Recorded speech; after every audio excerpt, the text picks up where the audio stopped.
जय महाराष्ट्र जय महाराष्ट्र जय महाराष्ट्र जय महाराष्ट्र।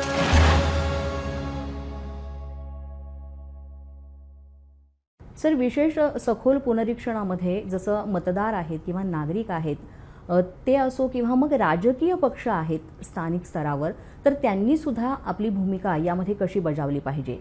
प्रत्येक राजकीय पक्षांनी बूथ लेवल असिस्टंट तसा एक व्यक्ती प्रत्येक बूथला देणे अपेक्षित आहे। आपल्याकडे 1 लाखपेक्षा थोडा ज़्यादा बूथ आहेत। प्रत्येक बूथला असिस्टंट देण्यासाठी आम्ही पक्षांना विनंती केले। आपल्या पक्षाने सुद्धा फार मोठा सपोर्ट मदत केलेला आहे। आज तारीखला 1 लाख बूथला प्रत्येक बूथला 3 मिळू शकतात। ॲव्हरेज मी बोलत आहे की 3 लाख बूथ लेवल असिस्टंट पक्षामार्फत पुरवण्यात आलेले आहेत। म्हणजे एक बूथला 3 अंदाजित, काही ठिकाणी जास्त असणार, काही ठिकाणी कमी असणार, परंतु आपल्याकडे 3 लाख बूथ लेवल असिस्टंट पक्षाने उपलब्ध करून दिले। त्यांचे काम काय आहेत? BLO सर्वांना ओळखत नसेल, कारण काही कारणामुळे त्या ठिकाणी राहत नसलेले BLO असू शकतात, दुसऱ्या ठिकाणी राहतात, सर्वांना ओळखत नाही। परंतु बूथ लेवल असिस्टंटचा असा अपेक्षा आहे की पक्षाने त्या ठिकाणी त्या गावामध्ये त्या लोकेशनमध्ये राहणाऱ्याचा असिस्टंट दिलेला आहे, जेणेकरून BLOला माहिती नसेल तर सुद्धा BLA मदत करू शकतात। हे व्यक्ती इथे राहत आहेत, आपण यावे, तो एक माहिती। दुसरा, BLOना माहिती मिळत नाही की मी शोधलेलं आहे, हे माणूस तिथे राहत नाही असं वाटते, फिर BLO BLAला सांगतात हे मला सापडत नाही आहे, तुम्हाला माहिती असेल तर सांगावे, त्याला BLA मदत करतात। त्यांचा मोठा सहभाग आहे।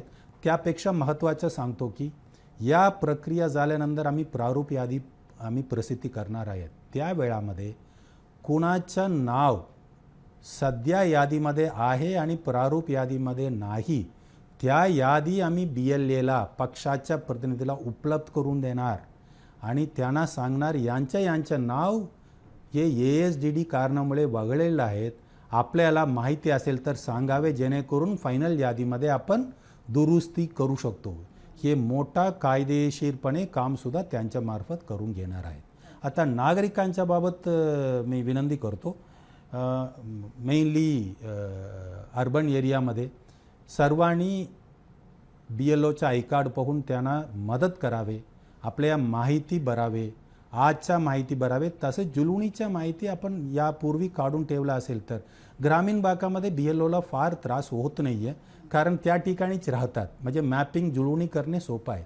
परंतु अर्बन एरियामध्ये 20 वर्षापूर्वी कुठे असतात, काही लोक मुंबईमध्ये अलग ठिकाणी असू शकतात, काही ठिकाणी सबर्बन एरियामध्ये गेले असू शकतात, काही लोकांनी बाहेरून आले असू शकतात, म्हणजे इतर जिल्ह्यामधून आले असू शकतात, इतर राज्यामधून आले असू शकतात, की आपण माहिती दिल्याशिवाय BLOला जुळवणी करणे शक्य नाही।